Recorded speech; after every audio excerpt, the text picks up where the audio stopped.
시청자 여러분 안녕하십니까. 이제 3월 24일 새벽 1시가 넘었는데요. 저녁에는 안보정론 심야방송 마지막이 되겠습니다. 지금 이제 정치권 뉴스들, 특히 집무실 이전과 관련해서 오늘 국방위원회가 열렸는데 여야 아주 확고하게 입장이 대립이 돼서요. 격돌이 벌어졌어요. 한쪽에서는 무슨 군사작전 하듯이 이렇게 졸속으로 하려고 하느냐, 민주당의 공격, 그리고 안보 공격은 전혀 없다, 우리 국민의힘의 반격.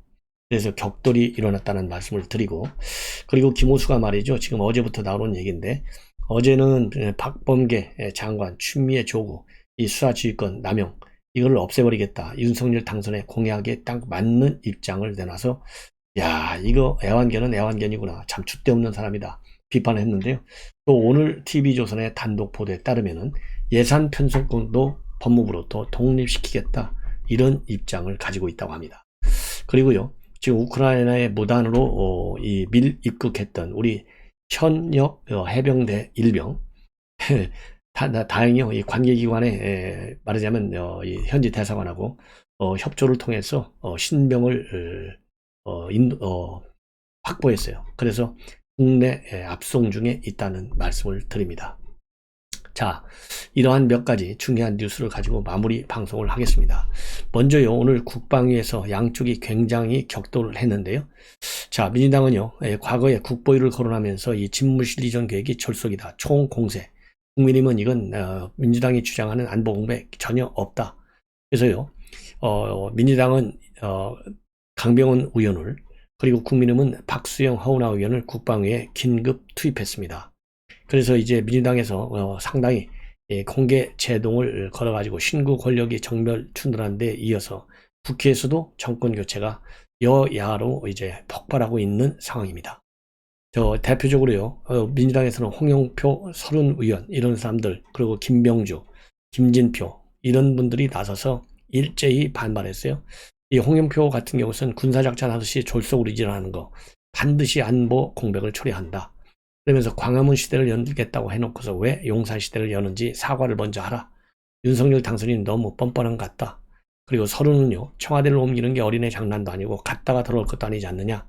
왜 갑작스럽게 광화문 갔다가 용산으로 바로 간다는 게 비상식이다. 뭐가 씌어서 그런 거 아니냐. 예를 들어서 또 무속론을 꺼내들려고 하고 있어요. 서른. 그러면서요, 소통을 위해서 청와대를 옮긴다면 국민과 소통하면서 시간을 두고 해야지, 왜 절대 안 들어간다는 소통이 어디가 있느냐. 전형적 불통이다. 그리고 이제 위기관리센터의 공백, 김병주, 청와대에서 운영하는 위기관리센터는 군사상황뿐 아니라 재해, 재난 등 50개 이상의 다양한 체계가 있는데 국가 컨트롤타워 이전으로 국정 공백은 딸 수밖에 없다, 이렇게 지적하고 있어요. 김진표, 마찬가지로 장관과 대통령 합참의장이 같은 지역에 있는 거, 이거는 사례가 전 세계적으로 없다, 그러면서 비판하고 있어요. 자, 우리 국민의힘 합참 차장 출신의 신원식 의원, 본인이 우연히도 지금 거론되고 있는 합참 국방부 그리고 연합사 이런 데서 근무를 했는데 15년 이상 주요 지휘자로 근무를 했다. 그러면서요, 국방부 지하실 벙커는 운영을 안 했다. 합참 벙커로 갔다. 그래서 국방부가 합참 건물로 이전을 하더라도 안보에 전혀 문제가 없다, 이런 입장을 밝혔어요. 허은하 의원도 마찬가지입니다. 예. 지금 일각에서 용산공원 조성을 위해서 미군 부지 반환과 관련해 미국과 실무 협상이 어려울 것이다 라는 주장이 있는데 사실이냐? 전형적인 가짜 뉴스냐? 그러면서 어려움과 진통이 있더라도 단계적이고 정상적으로 용산기지 반환이 진행되고 있다고 보고를 받았는데 국방부가 나서서 이런 가짜 뉴스를 정리해야 하는 것 아니냐 따져 물었어요. 그리고 박수영, 북한이 올해로 미사일 발사 10번을 했는데 문재인 대통령 NSC 회의에 미사일 관련해서 딱 한 번 참석했다. 그런데 어제 집물실 이전과 관련한 NSC는 직접 주재하셨다. 미사일이 더 큰 안보 위협이지 청와대 이전이 더 큰 안보 위협은 아니다. 통일종, 합참은 현재 군사작전 상태로 봐서는 안보 공백이 없다고 했다. 그게 정상이다. 권력 인수인계 과정에서 신구 권력이 서로 협력하면 안보 공백이나 국정 공백이 없는 게 아니냐. 예. 그리고요, 서욱 장관은 이제 일정, 그 다음에 예산 문제, 안보 공백 문제, 그 다음에 9.19 합의 위반 여부, 여기에 관해서 입장을 냈어요. 그러면서요, 이 서 장관은 지금 현재 당선 측에서 얘기하는 20일가량, 이거는 좀 굉장히 촉박하다. 2달 정도는 이전을 할 수 있다. 그리고 미군 기지 반환과 관련해서는요, 그동안의 협상을 쭉 경험해 보면 반환에 어려움이 있을 것이라는 의견을 냈는데, 현재 로드맵으로는 단계적 정상적으로 할 경우에 기간이 워낙 많이 오래 걸릴 것이다. 예. 즉, 이 얘기는 뭐냐? 용산공원을 빨리 개발해서 이 국민과 소통의 장기로 삼겠다는 윤석열 당선인의 생각, 이게 좀 현실적으로 제약이 될 것이다. 이런 의미를 갖고 있는 거예요. 그리고 이제 환경오염 문제, 토양 정화, 오염 문제 해결하기 위한 일정, 이게 만만치 않고 여기에 관해서는 협상할 때 해야 할 일들이 굉장히 많다. 그러니까 어려움이 있다는 얘기죠. 그리고 국방부가 이전에 5천억이 든다고 인수위에 보고했다는 보도, 전혀 사실이 아니다. 국방부의 최소 이사 비용은 118억 원으로 보고 있다. 그리고 한미동맹에 영향을 주느냐? 안규백 의원이 질문했어요. 한미연합사의 데프콘3 이후 전시 임무는 현재 합참 청상에서 수행하는 게 아니라 전시 지소가 별도로 있는데 현재 용산에 있는 지소와는 아무 관련이 없다. 남태평으로 간다는 얘기예요. 그래서 별 영향이 없다는 얘기입니다. 예, 그래서 오늘 전반적으로 이제 국회에서 이 질의 답변을 보면요, 그야말로 이 안보상의 큰 공백 없다라고 하는 우리 국민의힘 주장이 맞습니다. 그리고 지난 5년 내내 문재인 정부가 얼마나 안보를 무시했어요? 북한의 도발을 무시했어요? 5년을 버텨놓고서도 지금 한두 달을 못 버틴다? 이거는 기간적으로만 보더라도요, 말이 틀린 거예요. 자, 그래서 오늘 이제 양쪽이 굉장히 큰 충돌을 했어요. 큰 충돌을 했지만은 결국은 우리 이제 국민의힘에서, 그리고 인수위 측에서 얘기하는 것이 맞다. 그리고 군사 합의를 위반했느냐 안 했느냐, 우리 윤석열 당선인이 어제 군사 합의 위반이다 라고 했잖아요. 저도 군사 합의 위반이라고 얘기했잖아요. 위반이 맞아요. 그런데 지금 이제 이 서욱 장관이 위반이 아니다 라고 얘기한 것은 발사 지역이 지금 이제 군사 합의서상에 나와 있는 이 135km 거리, 그러니까 이 9.19 합의에 따르면요, 해상 완충 구역이 우리 남측 적덕도 2분, 덕적도 이북에서 북측에서는요, 남푼에 인근에 있는 초도 이남까지 135km 구간입니다. 그런데 서욱 장관은 이번 방사 도발이 이러한 포사격 금지 구역 밖에서 이루어진 것으로 추정을 해서 위반이 아니다, 이렇게 보고 있는데요, 이거는 굉장히 협의적으로 해석한 거예요. 이 군사 합의라고 하는 것은요, 어떻게 되어 있냐면은 해상, 지상, 해상, 공중 모든 공간에서 군사적 긴장과 충돌의 근원으로 되는 상대방에 대한 일체의 적대 행위를 전면 중지한다. 이게 남북 9.19 군사 합의예요. 그런데 그런 취지와 정신에, 그리고 명문 규정에 위배돼. 근데 국방장관이라는 사람이 말이죠, 이거 위반 아니래. 이거는요, 북한이 주적임에도 불구하고 주적이 아니라고 주장하는 것과 똑같아. 이거 북한의 도발에 대해서요, 완전히 면책권을 부여하는 거예요. 예.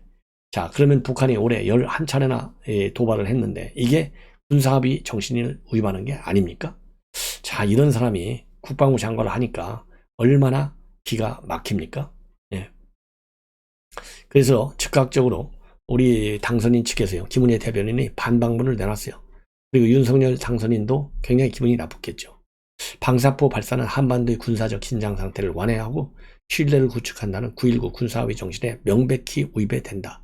그리고 북한의 방사포 발사 장소와 낙하 지점이 명확하지도 않은 상태에서 딱 잘라서 합의 위반이 아니라고 단정하는 거, 이거는 북한을 감싸는 것이도 볼 수밖에 없다. 자, 이런 사람들이 대한민국의 군을 지금 5년간 책임지고 있으니 얼마나 기가 막힙니까? 예.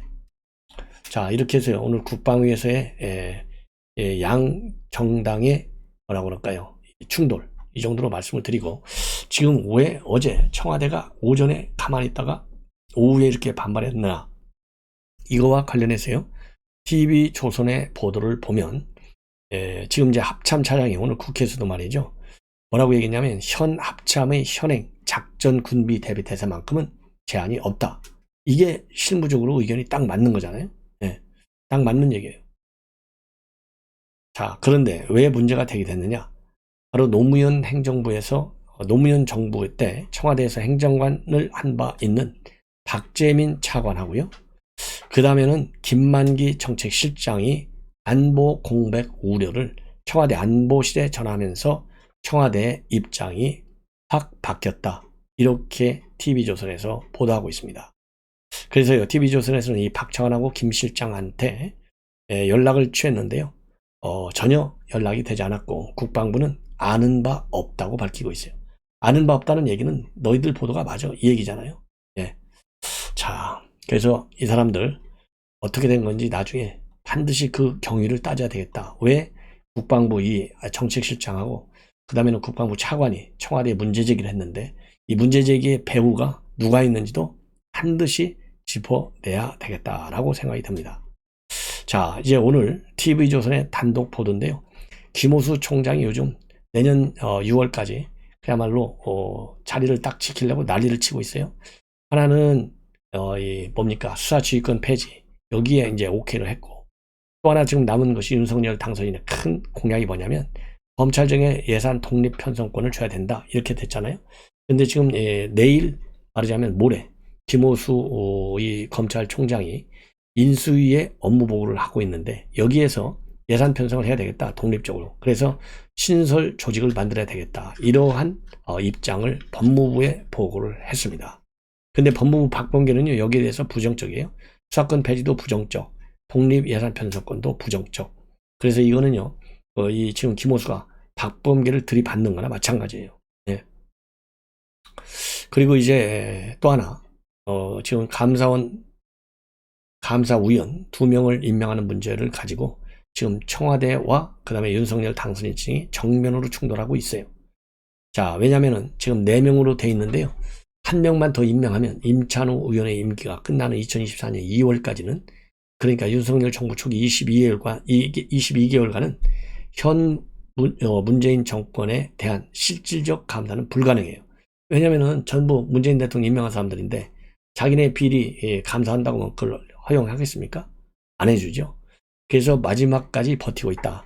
특히 탈원전, 라임 사태, 옵티머스 연루 의혹, 이러한 비위 감사를 막기 위한 의도가 아니냐, 이런 지금 현재 해석이 나오고 있고요. 그리고 조금 전에 말씀을 드린 대로 이제 김호수도 버티고 있고 또 김진욱도 버티고 있어요. 그래서 이 수사기관들 전부 다 문재인 정권에서 임명한 사람들이 버티기 때문에 상당히 윤석열 행정부가 성공하기 위해서는 말이죠, 6월 1일 지방선거에서 우리가 압도적으로 이길 수 있도록 우리 시청자 여러분들께서 단단하게 좀 지원을 해 주셔야 되겠다, 이러한 말씀을 제가 드리고 싶습니다. 자, 이번에는 마지막으로 말이죠, 우크라이나에 지금 입국한 우리 해병대 병사 1병 국제의용군에 참전한다는 뜻을 밝히고 들어갔어요. 자, 그래서 지금 이제 귀국 절차를 밟고 있습니다. 어제 떠났죠, 바르샤바로. 그래서 이거는 이제 명백한 군무 이탈, 탈영에 해당이 됩니다. 왜냐면요, 현역 군인이 휴가 기간에 해외여행을 가려면 장성급 지휘관한테 별도의 국외여행 허가를 받아야 하는데 이 허가 없이 출국을 했어요. 그래서 이제 이 부모들이 신고를 한 바람에 이제 알게 됐는데요. 자, 출국 전에 주변에 우크라이나 국제의용군에 지원하기 위해서 출국한다, 민간인이 계속 죽어가는데 군인으로서 가만히 보고 있을 수만은 없는 것 아니냐. 그래서 이걸 확인해 보니까 이 현지로 출발하는 게 맞아가지고요, 이 일병의 아버지와 지인을 통해서 연락을 해갖고 자진 귀국할 수 있도록 시도한 것으로 알려지고 있습니다. 그래서 부대 차원에서 이 일병이 귀국하면 군무 이탈, 무단 출국했다는 징계가 있을 것으로 그렇게 알려져 있고요. 현재까지 해군 대위 출신의 유튜버 이근 씨를 비롯해서 이제 이 군인이 들어오게 되면 9명이 우크라이나에 입국해 있다, 이렇게 집계가 지금 되고 있습니다. 시청자 여러분, 이것으로 오늘 심야 방송을 모두 마치겠습니다. 편안히 주무십시오.